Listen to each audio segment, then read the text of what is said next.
حضرت ابراہیم نے دین کے لیے، آپ شہر بابل کے قریب پیدا ہوئے تھے، وہاں سے مصر آئے، مصر سے فلسطین آئے، اور فلسطین سے آ کر کے کعبہ آباد فرمایا۔ زندگی سفروں میں گزری، سفر ایک تکلیف والی چیز ہے، پر حضرت ابراہیم نے وطن چھوڑ دیا، گھر چھوڑ دیا۔ جان بڑی عزیز ہوتی ہے اصل میں نا، جب انسان جد و جہد کرتا ہے نا دین کے لیے، تو اس کے رستے میں بڑی چیزیں آتی ہیں، کبھی اولاد، کبھی گھر، کبھی باہر، کبھی حکومتیں، کبھی سیاستیں، کبھی چدراہٹیں، اس کے رستے میں بڑا کچھ آتا ہے اور اسے ہر چیز کو فیس کرنا پڑتا ہے۔ گھر کے اندر بھی جنگ ہوتی ہے اور گھر کے باہر بھی لڑائی ہوتی ہے، یہ آسان ہے ہی نہیں۔ ہم تو خیر ہتھیار چھوڑ کے پھینکنے والے لوگ ہیں، ہم بھولے بھالے لوگ ہیں، ہم کہتے ہیں میں نے تو کہا تھا مہندی نہ کرو، پر بیٹے نہیں مانے، بھولے جو ہوئے۔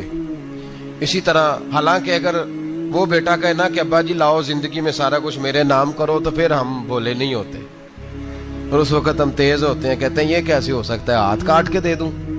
اس وقت نہیں، دین کے معاملے میں بھولے ہوتے ہیں۔ بیٹا بد مذہب کے پاس جا رہا ہے تو اس وقت ہم بھولے بھالے ہیں، کوئی عرض نہیں، لیکن اگر وہ اپنی پسند کی شادی کرے ہمیں کراس کر کے، پھر ساتھ ہی ہم تیز ہو جاتے ہیں۔ تو حضرت ابراہیم نے جب دین کے لیے نکلے تو جد و جہد کی، گھر کے اندر بھی گھر کے باہر بھی۔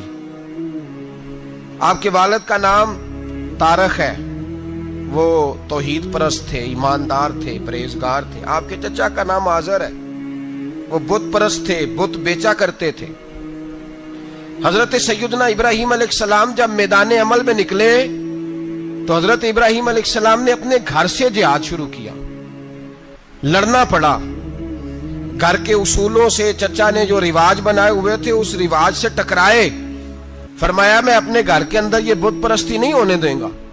چچا کو ایک دفعہ نہیں، بار بار 100 دفعہ سمجھایا۔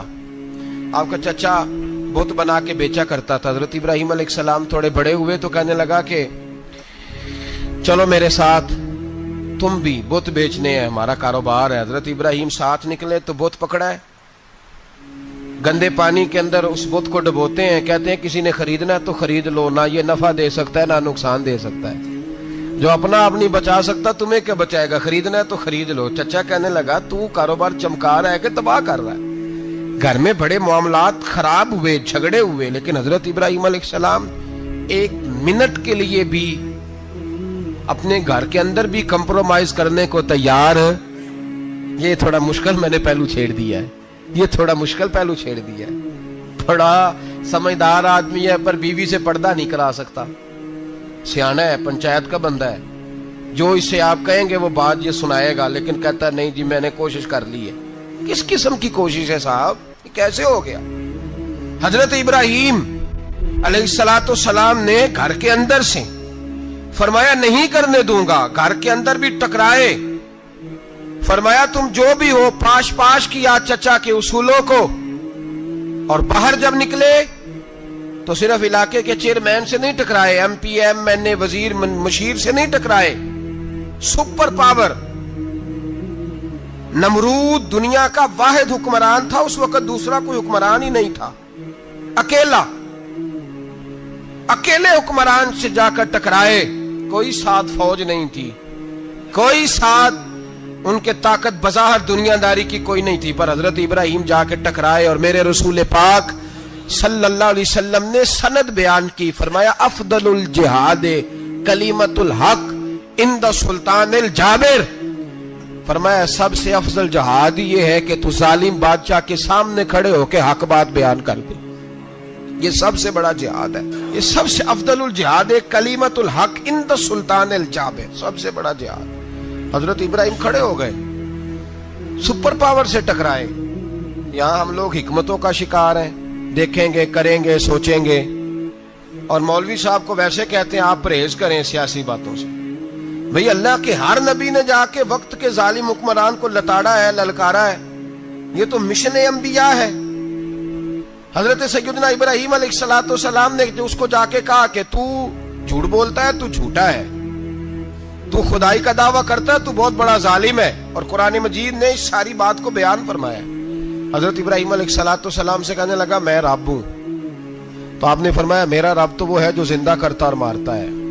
تو پھر آپ حق بات بیان کریں گے تو اللہ مارے گا کہ بندہ مارے گا؟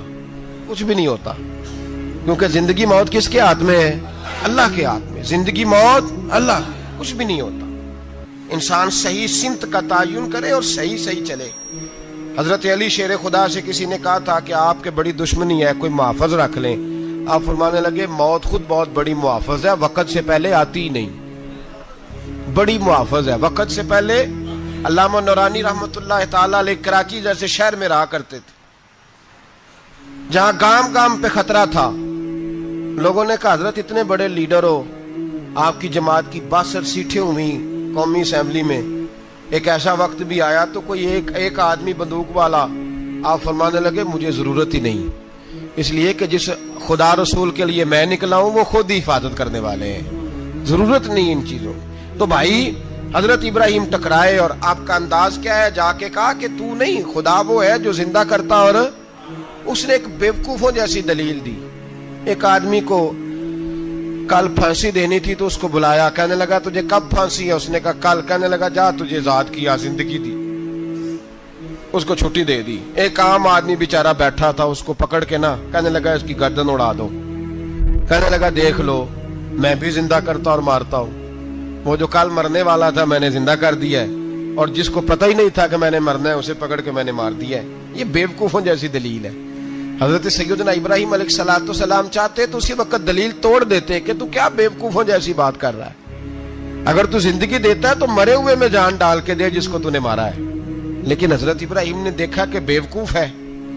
بیوقوفوں سے بحث نہیں ہوتی، دلیل بدل لی جاتی ہے، ان کی عقل کے مطابق بات کی جاتی ہے. حضرت ابراہیم فرمانے لگے میرا رب وہ ہے جو سورج مشرق سے نکالتا ہے اور مغرب میں غروب کرتا ہے. تو اگر رب ہے تو تو مغرب سے نکال کے مشرق میں غروب کر. فبہت الذی کفر، کافر لاجواب ہو گیا. اس کے پاس اس چیز کا کوئی جواب نہیں تھا. علامہ اسماعیل حقی نے خوبصورت فقرہ لکھا ہے، خوبصورت جان ڈال دی ایک جملہ کہہ کے. حضرت سیدنا علامہ اسماعیل حقی رحمت اللہ علیہ فرمانے لگے چونکہ نمرود بیوقوفوں جیسی باتیں کر رہا تھا، اگر وہ یہ کہہ دیتا نا کہ میں سورج کو نکالتا ہوں مشرق سے،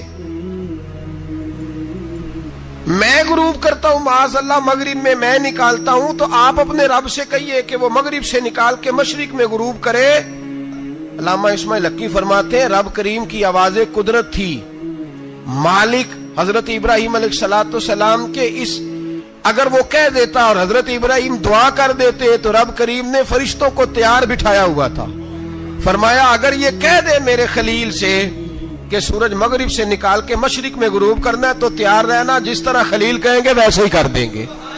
واتخذ اللہ ابراہیم خلیلا، ابراہیم ہمارا دوست جو ہوا، جیسے کہے گا ویسے کر دیں گے. حضرت سیدنا ابراہیم علیہ السلام کی باتوں کا جب جواب نہ دے سکا، دلیل نہیں بندہ دیتا، پھر لڑائی کرتا ہے، پھر جھوٹے موٹے اعتراض کرتا ہے. دلیل ختم ہوتی ہے تو لوگ ذاتیات پہ اترتے ہیں، کہتے ہیں یہ کھانستا صحیح نہیں، دیکھتا صحیح نہیں. دلیل ختم، اب ذاتیات پہ اترے، کہنے لگے مجھے پتہ چلا ہے کہ یہ فلانی جگہ گیا تھا تو وہاں جا کے اس نے اس طرح کیا ہے. پھر لوگ ذاتیات پہ اترتے ہیں، جب دلیل کا جواب دلیل سے نہیں دے پاتے پھر ذاتیات پر اتر کر حملے کرتے ہیں.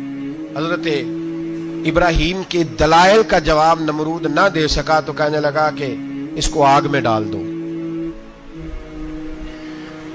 قوم گئی ہوئی تھی ساری، آپ نے بات سنی ہوئی ہے، میں نے صرف اشارہ دینا ہے، میلے پہ. تو حضرت سیدنا ابراہیم علیہ السلام نے سارے بت توڑ دیے، کلاڑا بڑے بت کی گردن پہ رکھا. واپس آئے، کہنے لگے بت کس نے توڑے ہیں؟ تو فرمایا اس سے پوچھ لو جس کی گردن پہ کلاڑا ہے. کہنے لگے یہ تو بول ہی نہیں سکتا. تو فرمانے لگے بڑے بیوقوف ہو جو بولتا ہی نہیں، سنتا ہی نہیں، اپنا آپ نہیں بچا سکتا، اس کی پوجا کرتے ہو. کہنے لگے پکڑو دلیلیں ختم ہو گئی، اس کو آگ میں ڈالو. بہت بڑی حویلی 45 فٹ مربع پہ مشتمل ایک حویلی بنائی گئی اور 45 فٹ اونچی. مختلف روایات، علامہ اسماعیل حقی کہتے ہیں کہ 3 مہینے تک نمرود نے کہا کہ اس کے اندر لکڑیاں ڈالو. لوگ پوچھنے لگے کتنی دنیا جلانی ہے؟ کہنے لگا بندہ تو ایک جلانا ہے پر بندہ بڑا تگڑا ہے، ایک بندہ. 3 مہینے لکڑیاں ڈالی گئیں. اور لوگوں کی جو تہمات ہوتی ہیں نا وہ بڑی عجیب ہوتی ہیں. تہمات میں نے بڑی تفصیل سے رمضان المبارک میں گفتگو کی تھی. بدشگونی تہمات لوگ لیتے ہیں. اس وقت بھی لوگ تہمات کا شکار ہو گئے. عقیدہ بگڑ جاتا ہے تو وہ عجیب و غریب باتیں کرنے لگتا ہے. تہمات کا شکار ہو گئے. بیبیاں نظر مانتی میں بیمار ہوں اگر صحیح ہو گئی تو اتنے من لکڑی دوں گی حضرت ابراہیم کی آگ جلانے کے لیے. ایک عورت لے کے جا رہی ہے لکڑیاں تو ایک نیک دل آدمی نے اس سے پوچھا کہاں جا رہی ہو؟ کہنے لگی میں نے منت مانی تھی تو حضرت ابراہیم علیہ الصلوۃ والسلام کو معاذ اللہ جلانے کے لیے لکڑیاں لے کے جا رہی ہوں. تو وہ رب کریم کے بندے کہنے لگے تو ڈھونڈتی رہے گی تجھے وہ جگہ ملے گی نہیں. وہ بی بی کئی مہینے گھومتی رہی جگہ ہی نہیں ملی جہاں لکڑیاں ڈالنی. ماری گئی. تہمات کا شکار ہوئے بہت سارے لوگ. تہمات کا بھائی تہمات دین کے اندر منع ہے. تہمات دین میں کوئی نظر ماننا, کوئی کسی بزرگ کے مزار پہ جا کے سالے ثواب کے لیے کوئی چیز ماننا یہ تو درست ہوا. لیکن غیر شرعی نظریں مان لینا کہ میں آگ کے گرد چکر لگاؤں گا, میں جناب وہاں جا کے یہ والا تماشا کروں گا, میں دھاگا باندھوں گا, میں رسا کاٹوں گا, میں وہاں گندے ہوں سے پانی پیوں گا, ان کی شریعت اجازت یہ تہمات ہیں, بدشگونی ہے. دین میں ان کی کوئی گنجائش. آپ نظر ماننے سے پہلے بھی کسی عالم سے رابطہ کریں کہ میں منت مانگنے لگا ہوں تو کیسے ماننی چاہیے, ان کا طریقہ پوچھیں. ایسے ہی غلط چیز کی منت تھوڑی مان لی جائے گی. بہرحال آمدام برسرے مطلب حضرت ابراہیم کے لیے آگ جلائی گئی. 45 فٹ اونچی آگ ہے. پرندہ بھی اوپر سے گزرتا ہے تو نیچے گر جاتا ہے جل کے. اتنے دن لگا کے آگ جلائی گئی. اب حضرت ابراہیم کو جلایا جانے لگا ہے. یہاں تو موجے ہے نا, جو کسی ادارے کا سربراہ ہے اس کے لیے موج ہے, کسی جگہ آفیسر بن گیا تو موج ہے, پیر صاحب کے لیے موج ہے, علامہ صاحب کے لیے موج ہے, خطیب صاحب کے لیے موج ہے. جلنا کس کو پڑتا ہے؟ والی کوئی نہیں رہا اللہ ماشاءاللہ. وہ لوگ گزر گئے جو تکلیفیں سہ کے کام کرتے تھے, گزر گیا زمانہ. حضرت سیدنا ابراہیم علیہ السلام کو جلایا جانے لگا ہے تو اب اتنی بڑی آگ ہے تو ڈالے کیسے؟ شیطان نے تجویز دی کہ منجنیق بناؤ. منجنیق بڑے بڑے بانس باندھ کے ان کے نیچے رسا باندھو. وہ جس طرح جھولنے کے لیے جھولا بنایا جاتا ہے اس طرح ایک منجنیق پرانے زمانے میں اس میں پتھر رکھ کے پھینکے جاتے تھے دشمنوں پہ. وہ منجنیق بنائی گئی کہ دور سے حضرت ابراہیم کو پھینکیں گے. ہاتھ حضرت ابراہیم کے باندھ دیے, پاؤں مبارک باندھ دیے. پوری زمین پہ ایک نام لینے والا خدا کا, اور اس کو آج رسیوں میں جکڑا ہوا ہے. جب پھینکا جانے لگا نا آگ میں, حوریں رونے لگی, فرشتے تڑپنے لگے, اے اللہ یہ کیا ہونے لگا ہے؟ ایک تیرا خلیل اور وہ بھی آگ میں. فرمایا جاؤ جا کے اس سے کہو اگر تمہاری مدد لیتا ہے تو اسے بچاؤ. ہوا کا فرشتہ آیا, کہا ابراہیم اگر تو کہے.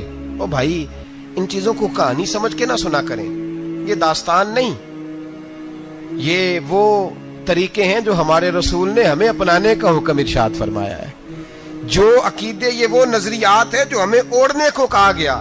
اپنے رب کریم کی رضا پہ راضی رہنے کے یہ وہ خوبصورت مواقع ہیں صوفیاء نے جن کو بنا کر سمجھا کر ہم تک پہنچایا ہے. یہ ہے اہل طریقت کی باتیں. وہ کہتے ہیں یار جس حال میں رکھے راضی رہنا ہے. حضرت ابراہیم علیہ السلام کو پھینکا جا رہا ہے, فرشتہ آیا, اے اللہ کے خلیل اگر حکم دو تو اتنی ہوا چلاؤں کہ نمرودی جل جائیں سارے, آگ ان پہ پھینک دی جائے. آپ نے فرمایا تو جا, تجھ سے مجھے کوئی کام نہیں. تھوڑی دیر کے بعد پانی کا فرشتہ آیا, کہا حضور اتنی بارش برساؤں گا کہ آگ بجھ جائے گی. فرمایا تو جا, تجھ سے کوئی کام نہیں. اب جب منجنیق میں رکھ دیے گئے, آگ میں جانے کا لمحہ ہے, تیاری ہے, حضرت جبریل امین حاضر خدمت ہوئے. کہا ابراہیم کوئی حاجت؟ فرمایا تجھ سے کوئی نہیں. کہا چلو مجھ سے نہیں تو رب کریم سے ہی بات کر لو, مجھے پتا ہے میں چھوٹا ہوں, آپ مجھ سے مدد کیوں لو گے, رب کریم سے ہی بات کر لیں. تو حضرت ابراہیم کہنے لگے جبریل یہ بتا, رب کو نہیں پتا اس کا خلیل کس حال میں ہے؟ اسے نہیں پتا میں کس حال میں ہوں, میرے ہاتھ بندے ہیں, پیر بندے ہیں آگ میں, اسے نہیں پتا. بتایا تو اسے جاتا ہے جس سے خبر نہ ہو. تو اگر اسے پتا ہے تو اگر وہ جلانے پہ راضی ہے تو میں بھی جلنے کو تیار ہوں, میں تیار ہوں, میں تیار ہوں. اسے کہو ٹھیک ہے. حضرت سیدنا ابراہیم علیہ السلام کو منجنیق میں ڈال کے جو پھینکا آگ میں, یا نارکونی بردم و سلامن علی ابراہیم, اللہ نے فرمایا اے آگ میرے ابراہیم پہ ٹھنڈی بھی ہو جا اور سلامتی والی بھی ہو جا. حضرت ابراہیم کو 2 فرشتوں نے بٹھا دیا زمین پہ، پھول کھلے ہیں، کونپلیں مہک رہی ہیں، کلیاں خوشبو دے رہی ہیں، حضرت ابراہیم نے سر سجدے میں رکھ دیا، سبحان اللہ والحمد للہ ولا الہ الا اللہ واللہ اکبر۔ حضرت ابراہیم اللہ کی تسبیح پڑھنے لگے، رب کریم کا شکر بجا لانے لگے، نکلے وہاں سے